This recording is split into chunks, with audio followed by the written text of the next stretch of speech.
मित्रांनो, शॅम्पू आणि कांदा फक्त एकदाच आपल्या घरात या पद्धतीने वापरून बघा. पुढचे 5 वर्षे तुमच्या घरात ना डास दिसतील, ना पाल दिसेल आणि ना उंदीर ना जुडे दिसतील.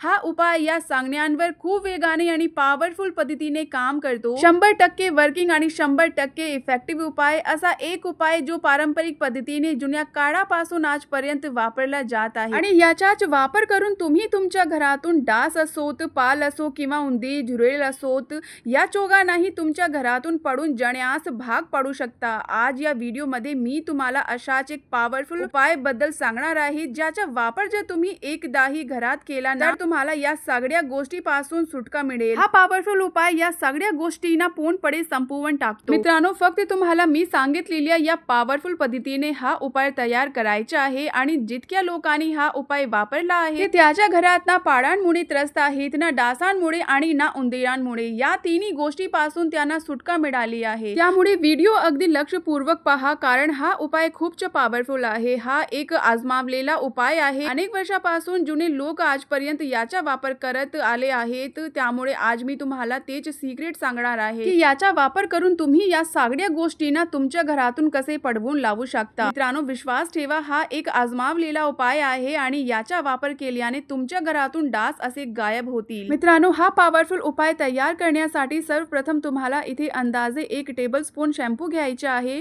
कोणताही शॅम्पू चालेल, तुमच्या घरात जो उपलब्ध असेल किंवा जो तुम्ही वापरत असाल तो घ्या. त्यानंतर तुम्हाला एक कच्चा कांदा घ्यायचा आहे आणि त्यावरील साडे काढून घ्यायची आहे. तर मित्रांनो, लाल कांदाच घ्यायचा आहे, कारण त्यामध्ये पोटॅशियम आणि फॉस्फरसचे प्रमाण खूप जास्त असते. अनेकदा तुम्ही पाहिले असेल की काही कांदे असे असतात ज्यांना कापल्यानंतर डोळ्यातून पाणी येऊ लागते. म्हणजे जो कांदा माणसाच्या डोळ्यातून अश्रू काढू शकतो, तर डासांची तर गोष्ट सोडा. आता इथे तुम्हाला हा कांदा मधून अशा प्रकारे कापून घ्यायचा आहे. उपायासाठी लागणारे प्रमाण आणि मोजमाप नीट पाहून घ्या, जेणेकरून तुम्ही हा उपाय तयार कराल तेव्हा तुम्हाला मला मिळाल्यासारखाच परिणाम मिळेल. आता इथे शॅम्पू आपण साध्या बाजूला ठेवणार आहोत आणि हा कांदा आपल्याला अशा प्रकारे थोडासा किसून घ्यायचा आहे, म्हणजे थोडासा ग्रेट करून घ्यायचा आहे किंवा तुम्ही तो कुटूनही घेऊ शकता. मित्रांनो, हा कांदा कुटणे किंवा किसणे आवश्यक आहे, कारण यामध्ये असलेले पोटॅशियम आणि फॉस्फरस हे कांदा बारीक केल्यानंतरच बाहेर पडतात.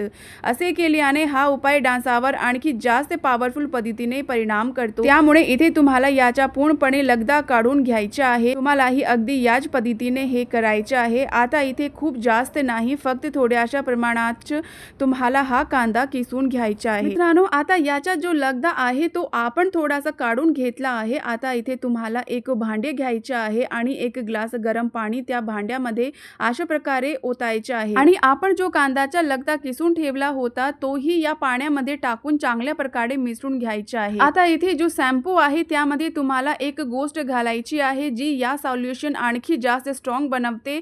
तर इथे आपल्याला कापूर वापरायचे आहे.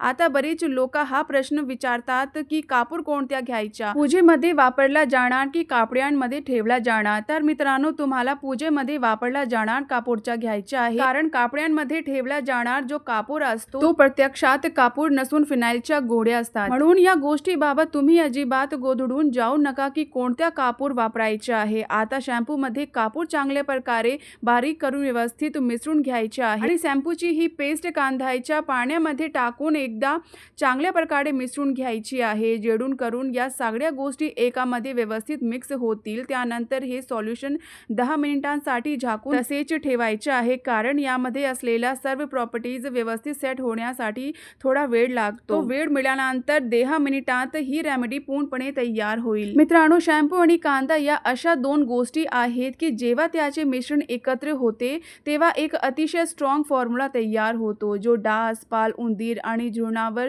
खूप वेगाने काम करतो. आता हा फॉर्म्युला आणखी जास्त स्ट्रॉंग बनवण्यासाठी आपण इथे सायट्रिक ऍसिड म्हणजे लिंबाच्या रसचा वापर करणार आहोत. 1 चमचा भरून लिंबाचा रस तुम्हाला यामध्ये टाकायचा आहे. आता आपले हे स्ट्रॉंग सॉल्युशन तयार झाले आहे.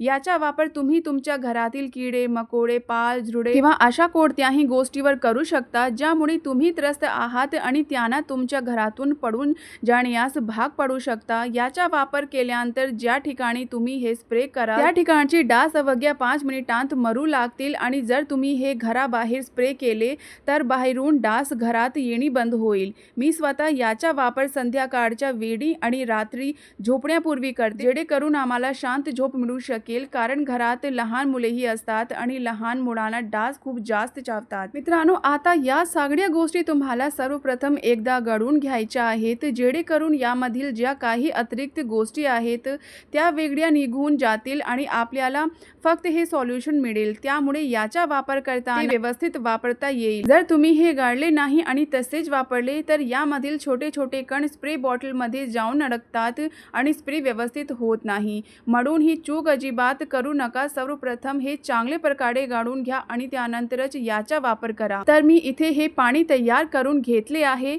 दिसायला अगदी साधे वाटणार हे पाणी डासासाठी कार्ड आहे मित्रांनो. याचा थोडासाही वापर केला ना तर त्याचा परिणाम तुम्हाला दिसून येईल. फक्त एक गोष्ट लक्षात ठेवा, हे तुमच्या शरीरावर वापरू नका, नाही तर त्वचेवर जळजळ किंवा इरिटेशन होऊ शकते. मित्रांनो, हा उपाय फक्त डासासाठी आहे आणि याचा वापर तुम्हाला घराच्या प्रत्येक कोपऱ्यात करायचा आहे, जिथे डास नेहमी लपून बसतात. आपण अनेकदा दारांवर जाळी लावतो, जेणेकरून डास घरात येऊ शकणार नाहीत. त्या जाळीवरही हे सॉल्युशन स्प्रे करा, कारण याचा जो स्ट्रॉंग वास असतो तो आपल्याला फारसा जाणवत नाही, पण डासावर त्याच खूप वेगाने परिणाम होतो. आणि यामध्ये आपला शॅम्पूचा वापर केला असल्यामुळे तुमच्या घरात एक अतिशय छान फ्रेग्रन्सी आणेल.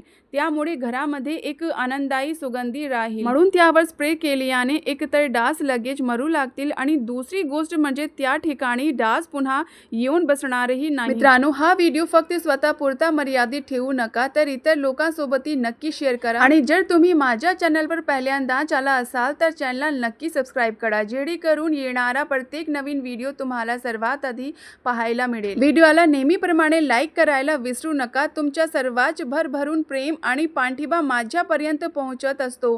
मित्रांनो, पुन्हा भेटूया उद्या एक नवीन आणि उपयुक्त व्हिडिओमध्ये. हर हर महादेव.